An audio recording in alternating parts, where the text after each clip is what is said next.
যেহেতু সময় কম, কিন্তু সংঘ একটি পারিবারিক সংগঠন, সেই জন্য আমরা যে গান শুনলাম যে আমাদের এই বসুন্ধরাই হচ্ছে আমাদের কুটুম্ব, আমাদের চিন্তন যেটা সেটা মহান।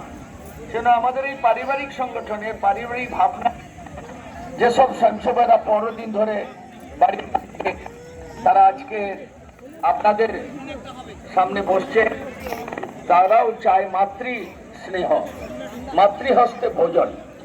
আপনার বাড়ি থেকে যে ভোজন তৈরি করে নিয়ে এসছেন আপনারা তাদের আনন্দের সঙ্গে খাওয়াবেন। এখানে যারা বাকিরা আছে বড়রাও আপনাদের নেওয়া খাবার খাবে। আমাদের দেশের হিন্দু পরিবারের যেসব রান্না করি আমরা, মা যদি একটা রুটিও তৈরি করে সেই রুটির মধ্যেও স্নেহ থাকে। রুটি যখন তৈরি করে তার মধ্যে একটা স্নেহ ভাবনা আর প্রবেশ করে, যার জন্য রুটি তৈরি করেন তার শরীরও পুষ্ট হয়। সেজন্য আমাদের সবজি রান্না করার সময়ও আমরা যদি দেখি মা তার সম্পূর্ণ আন্তরিকতা দিয়েই রান্না করে। সেজন্য আমাদের দেশের একটা বিশেষতা, সেটা মার হাতের ভোজন